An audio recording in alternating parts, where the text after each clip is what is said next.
you've probably got a smartphone on you and you're wearing a smart watch. Both those things with significant programs from the National Security Agency could pinpoint your location, drop a bomb on you today. Donald Trump has just pushed the button on a new era of warfare. The US military is officially launching a dedicated autonomous warfare unit to deploy high-tech unmanned systems across Latin America. The new command will target narco-terrorist and cartel networks using unmanned platforms across multiple domains. The Southcom Autonomous Warfare Command will support national security priorities and regional efforts. Well, I think it's really, because it's a economy of effort command, I think it is part of experimentation as much as anything, because it would seem slightly odd that, you have multi-domain operations, so you integrate air, sea and land. So why you needed to have a new separate command for that, I'm not too sure. So I think it will be looking at how this works in practice with its integration with all those other domains that I mentioned about land, sea, air, space and cyber, to see if this is an effective way of organization. Because what they've done is the functions are still there that you will use an unmanned or autonomous, semi-autonomous system for. It's kind of replacing what we used to call find, fix, strike, but in more real time, because that's one of the things that this speed of action can give you in what we call the OODA loop: observe, orientate, decide, act. AI and unmanned systems powered by AI can give you such a speed of feedback loops that you can go from finding a target, fixing it and striking it. And that is why we're talking now about this sense, process, act, rather than just this find, fix, strike. How they will do that, I'm not sure, but I think it will still be controlled with a human in the loop, because someone somewhere will be accountable at the end of the day. At the end of the day, all machines are human creation.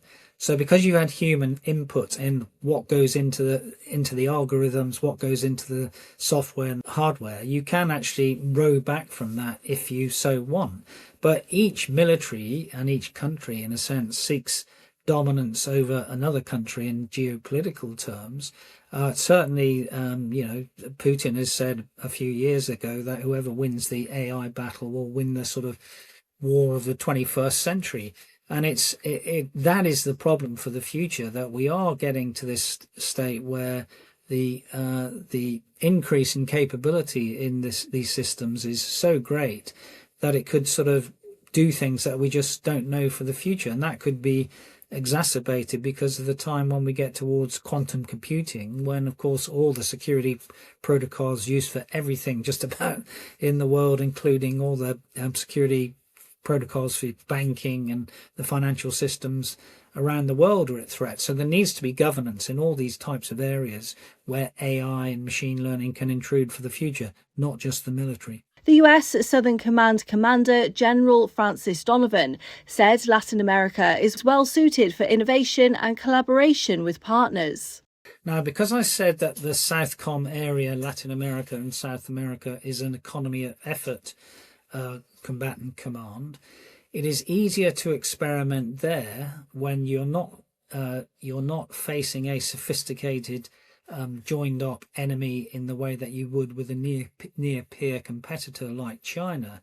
So you can use the concept of concept demonstrators, and some of this technology might be there, to see what works and what doesn't, while still enabling the continuity of your operations, which you've already had with success of their ability to already find, fix and strike the drug boats as they sort of progress somewhere in the Caribbean Sea. But there also is, a sort of warning to us all in a way in how the threat was posited there, which does play across to the Strait of Hormuz. Because the Venezuelans had the same anti-ship sort of capabilities as the Iranians and have potential drone swarms, rather like the Americans are nowhere near the Strait of Hormuz, but are south in the Arabian Sea. So the American fleet, which was blockading, don't forget, Venezuela from the 16th of December, was nowhere near the Venezuelan coast. It stood off because of that ADA2 threat. That's the anti-denial anti-access threat of the Venezuelans, and that is because of the pervasive kill zone that we've seen in Ukraine with drones, which could still pertain both off the coast of the Strait of Hormuz and off the coast of Venezuela. That is the reason that fleets tend to stay off these days, because of the fact that you can use these autonomous systems, particularly with those sort of drones, which are kamikaze type drones, to destroy things for a low, high payoff with a low cost, particularly as we've seen with Shahed 136 is the Iranian drone. The really interesting thing is if they actually have this as a future domain of war in the US. So, for example, at the moment, we used to talk just about the land, sea, air as the three components of war fighting. Now they've added space and cyber to that, and it's whether they add autonomy to that in the future, because of course autonomous systems, semi-autonomous systems, human supervised autonomous systems, because they are all different, can operate across the spectrum. That's what they've said in their announcement, that it can be subsea, it can be on the sea, it can be in the air and into space. So it'll be interesting to see where they go with us. There are technology challenges, but things are progressing at such an exponential speed with artificial intelligence that you've really replaced the sort of Moore's law of, say, the 1990s until 2010, where you had a doubling of computer processing capacity every 2 years, to AI-enabled systems where the capacity expands or doubles every sort of 6 to 10 months.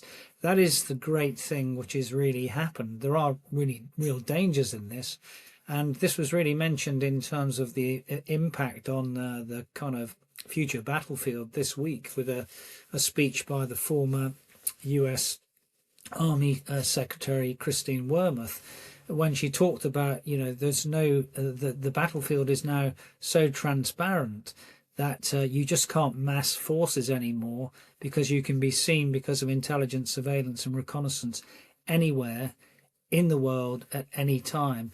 And she also sort of mentioned that, for example, they could pinpoint where you are today, Fran, because you've probably got a smartphone on you and you're wearing a smart watch. Both those things, with significant programs from the National Security Agency, could pinpoint your location, drop a bomb on you today.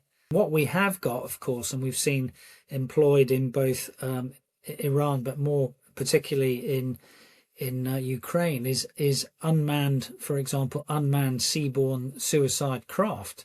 They've attacked and destroyed Russian ships. We've also seen historically lots of unmanned ground vehicles, and there's a difference there between those that are driven by remote control and those that are driven by autonomous systems and this thinking entity.